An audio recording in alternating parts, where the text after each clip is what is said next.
Hey guys, welcome back. My name is Mark from Jazz Guitar Lessons, and in this episode I want to show you guys, help you guys to improvise music on the guitar in a very general sense, but also more in line with making the changes in a jazz style. So there's several components to address here, namely what is a jazz solo? What is it that people do when they improvise on say a jazz standard? The solo, it will be made of lines. So what are jazz lines, and how do we construct jazz lines? How do we construct good jazz lines? So we'll get into that through this episode. And also I prepared some examples for you, so grab your guitar please. It's going to be very applied. And towards the end, stick with me because I will give you the recipe and the secret that I think is one of the main stumbling blocks for learning jazz musicians of any instrument or any style, especially me and my students on guitar. There's this pitfall. Well, that's exactly the pitfall we're trying to avoid, sir. And it's pretty simple. So let's get going with the material. You may feel this video gets a bit pedantic, but you'll see these really, really important building blocks will make a huge difference when you craft your own jazz lines. Let's get going.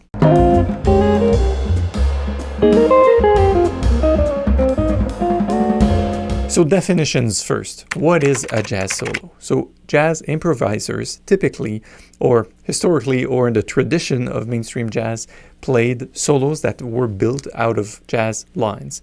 What is a line? Pretty simply, it would be a statement that I made that is melodic in nature. So that's a sort of a descending line. For this episode, I chose to play on the D9 chord. So it's a D dominant. It's a pretty simple chord. Think that you'd be playing like a blues in the key of D. Now that we know that a good solo is made up of line, the question is like, how do I build my jazz lines? How do you make them happen? And we can go to the very beginning and say that we can basically play any note that we want. Now, people hear me improvise or hear jazz musicians improvise and go, so you're improvising, right? So you play anything. It's like, well, yes, but you gotta play the stuff that's happening in your head and the stuff that your fingers are familiar with, and also the stuff that fits with the song, quite frankly. You know, that's pretty important. So what we will do here in this episode is just develop all the tactics, all the building blocks for you to develop a good jazz line. So in the spirit of being very thorough and very pedantic, line moves linearly. So within a certain chord, I will play a certain number of notes. And in this case, we'll do the D7 scale, or call it Mixolydian, which is D, E, F sharp, G, A, B natural, and C. And that's the scale. You could do it in this position. You could do it higher. You could do it here. You could do it here. It doesn't really matter where you play it. When people start with jazz and get across that concept of playing scales, like you do that on guitar, and maybe you're like either a folk guitarist that you've been really used to strumming and just picking a chord chip and just barring it and going for it with your pick, or you're more of a blues or rocker and you've had this selection of notes and going, oh, that's a pentatonic blues. I can just go ahead and shred, right? I can just play within that scale, play whatever I feel like, or play blues licks. With the jazz side, it's slightly different. First few times you hear like Charlie Parker and maybe Charlie Christian or Wes Montgomery and even Pat Metheny go, well, they're doing something different. So that's the essence of this episode, right? It's like, how do we come about the very strategic building blocks to get such a result with your jazz line? So scales is one big component.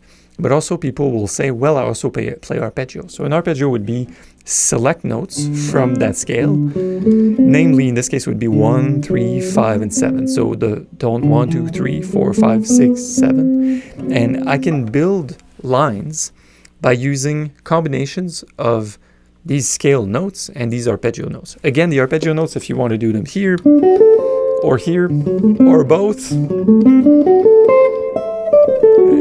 and add extensions, that all works. It's all fair game as part of the vocabulary, but it's not the full picture. Bear with me. Good.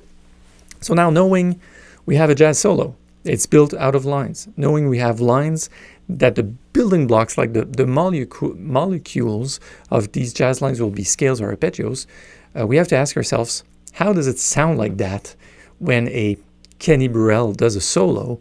But it doesn't quite sound like that when B.B. King takes a solo, or when, I don't know, or Angus Young or Steve Vai or whatever. How does it differ? And one of the main key components is the rhythmic subdivision aspect. You will have noticed jazz musicians play lines that sound like streams, right?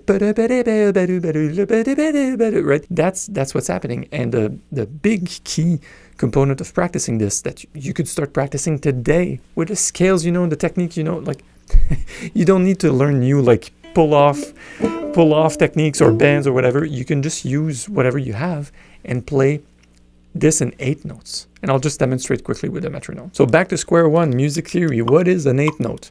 An 8th note is subdividing this beat into 2 equal parts. So 1 and 2 and 3 and 4 and 1 and 2. And I'll set it here and I'll play within that scale in 8th note, the D7 scale. 2, 3, 4. Pretty boring. Arpeggio. Let me continue.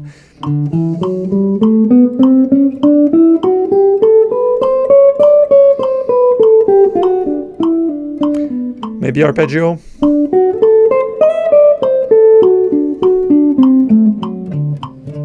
Right? So that flow, and again, bear with me, we just started from defining what a jazz solo is into what a jazz line is, into, okay, what is a scale and what is an arpeggio?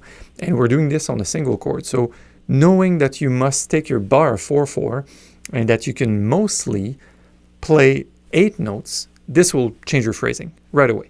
If you've never really played jazz solo, you're coming from a rock world, or say you pick up classical and you play mostly chords all the time, this is a different realm, and it's been a tremendously challenging journey for me to try and replicate how saxophones solo, how trumpet players solo, how piano players solo, they make solos that are mostly built of 8 notes for that style, for that like golden era jazz mid-60s sound, right? So beyond the 8 note subdivisions, of course you're free to play quarter notes and triplets and other kind of rhythmic subdivisions, but the sticking to the flow of these 8 notes is really what's going to make or break the soloing. Sure, you can play the blues scales and different licks you have, but the more aligned with this like subdivision grid it is, the more jazz-like it's going to sound. And this is deceptively simple. And once my students start to do it consistently, like, wow, my solos like now sound like jazz. Yeah. Did you learn any new scales? No. What did you learn? Did you learn to phrase properly? Learn phrasing in a jazz style. Continuing on to the building blocks. Knowing that I have a line that is a linear line, knowing I'm on a D7 chord, knowing I allow myself to play the notes from either that scale or in a different position or the arpeggio, and or I just mentioned in passing, maybe the blues scale or the major blues scale, right? Those are all kosher, they're all good selections for playing. Knowing that I do that, how do I build the jazz line? So being very pedantic, if I am playing within the scale itself, I basically have 2 choices. I'm playing a note, and then I can go, I'm here. I can either go up to the next notes that are available on the scale, or I can go down, right? That's pretty pedantic. And the same thing with the arpeggio. I can either go be here and go, or I could go and go back down the arpeggio, right? All is up for grabs. Notice I'm not playing in any particular position. I'm not caged. I'm just saying like, well, that's part of the D scale. It's like it's D where it's D7, cool, right? So knowing that, we have a binary option and it's always your choice. And that's where the improv comes in. From my thought earlier that a beginner may say, oh, well, you're playing anything, right? Well, you're not playing anything. Like there are notes after you played a certain amount of notes. If you freeze frame the time, there are certain notes that you'll play after that are more likely than others. But yeah, you can play anything. But mostly that's how musicians think, and that's how they're able to, craft really good lines for themselves and hear them. And that's like the system of reference. And that's how you can also relate it to the audience who's listening to you, and also how you can relate this back to the song form, which I'll get to later in this episode. So know that lines can ascend or descend. When we are within the scale, we will take what we will call scale-wise steps. So this is within the scale. Or if you do an arpeggio, you skip. Right? You are proceeding within skip. So you can either skip up, skip down, or scale up stepwise, or scale down stepwise. or a blend of both, or while you have a line, maybe you ascended, it ascended and maybe descended and reascended. All these shapes and curves are valid and optional. Not optional, but up for grabs. They're on the table. They're an option for you. So when you pick out a book of jazz licks, you will look at it and go, well, there's all these 2/5, there are all these rules and whatever. It's like, yeah, but there's essentially only a handful of shapes as we've just described, right? Good. So bear with me. Now we've learned what jazz solos are made of.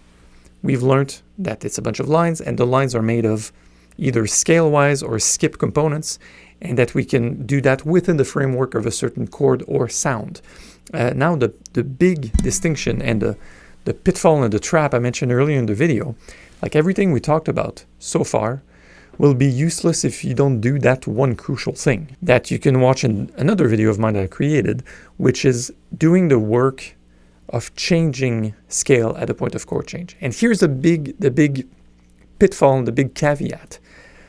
For some of you guys, rock or blues or alternative players, you will have in mind that you're taking a guitar solo, and that so long as you fix these dots on the fingerboard that you know what there are, then you're free to roam within that realm, and that's what your solo is going to be built of. The bad news, it's a bad and a good news. That's a very instinctive approach that I really love. Like I play by sound, I have this number of notes selected, and then I can do whatever I want within those. The bad news is then jazz, when the chord changes, that also changes, all right? So I'm on a D7 now, and I'm playing blues. That's a West song, right? So that,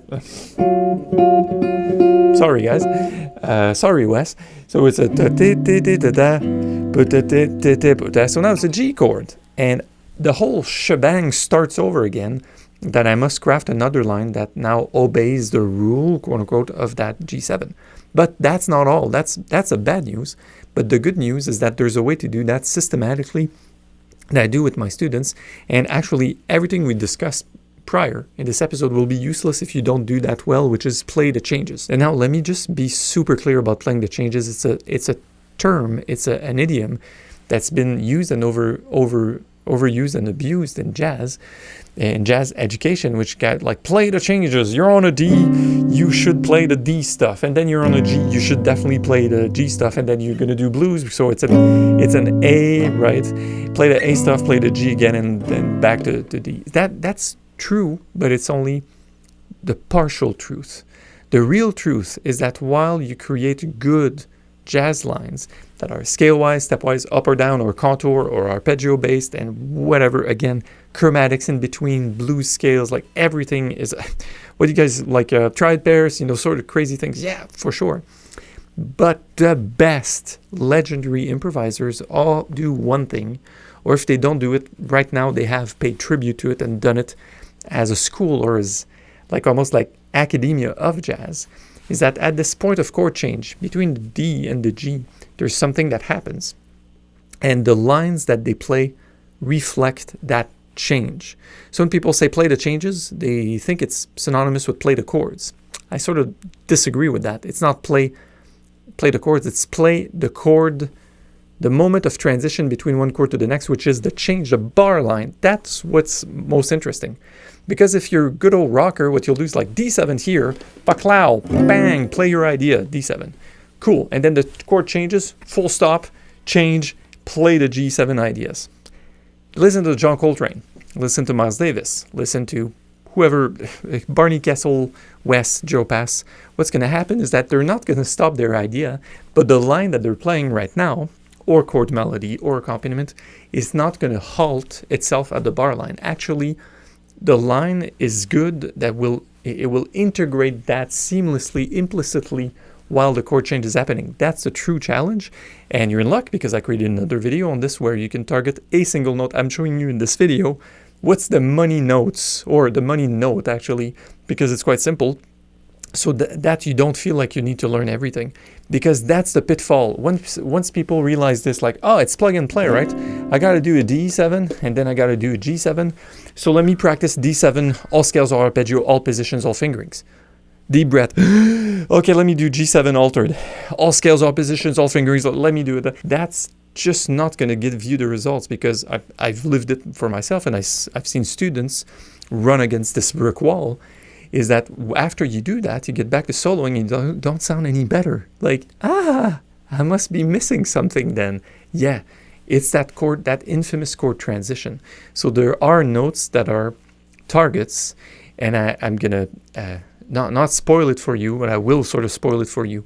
If you target one of these notes from the next scale really well, it does not preclude you working all your scales and your altered and your diminished. It does not preclude you playing blues licks or anything, but it will make sure that when you need to call upon it, you will land on that infamous third degree. Yes, that's right, third degree. So D7, third degree would be 1, 2, 3. So if you come across a D and you prep for it, you will try to land on that F sharp note. D, E, F sharp. And if you do that well, you will notice that the chord sort of solves itself. So it means that whatever tension was there got resolved within your line. If you're really good, you can see that target come from afar and sort of land into it. If you're really, really, really good, you can be on a certain idea, and that you can continue your idea while you make that resolution. And if you're really very, very like legendary good, you can play anything that you want at any time, and you can decide to make that transition to the next chord or not while you're soloing, and you keep improvising.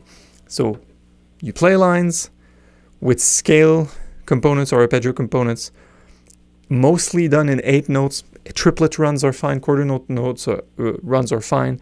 You follow what you hear, you do that over the changes. So instead of targeting each chord as a plug and play correct number of notes, a set of notes like a mode or scale or an arpeggio, you do that as well as resolving which notes are changing at the point of chord change. So again, I'll pick another example. I'm like on F major, and then there's an E7 sharp 9, and I'm going to go to my A minor after. So while there's this change to this change, I will sort of find these notes to identify them, like, oh, between the F and the E, there's that thing that's happening. Cool. You do it in slow motion, and you're like, I could still use all my shredder stuff, but instead of fully stopping my line on F and then resuming it on E, I could do it seamlessly. Once you start to do that, well, you're not going to need me anymore. That's a joke. Like, if you can do that independently and you truly hear it and you're truly able to do it consistently, then it becomes a game of self-expression and not just of plug and play of notes. So be on the lookout for this video in the description and here as a YouTube card if you're watching this YouTube. If you're watching and listening to this on your podcast platform, please leave a review and a thumbs up. It really helps the algorithm, and subscribe and like here, and leave me a comment to let me know if that helps. If you have any questions about this approach, because that's probably one of the simplest and most pedantic thing I've done about improvising in jazz lines, because I think there's sort of this mystique aura around that, which in the end I think is like, well, you know, we've been playing 8 notes forever, like before Mozart even. It's just like 1 and 2 and 3 and 4, but it's done in real time, and it's done with progressions we know. It's like, how do guys get out of trouble like Grant Green? What? How? How could you be so bluesy at the same time and have this jazz inflection? The answer is sort of in this episode that we just had. Same with, you know, Peter Bernstein, John Scofield. Have you ever heard Scofield on the basic blues? Oh my God. Good. So again, thanks for watching, listening, guys. My name is Mark from Jazz Guitar Lessons. Plenty more stuff free for grabs on the blog, which is jazzguitarlessons.net/blog. And on this channel, there's, I think, over 600 videos published right now. So lots of tunes, transcriptions, ideas, lessons, free stuff, beginner, intermediate, and advanced. And again, if you need anything else, just leave me a comment below. I'll get back to you. Take care. Enjoy your day. Bye.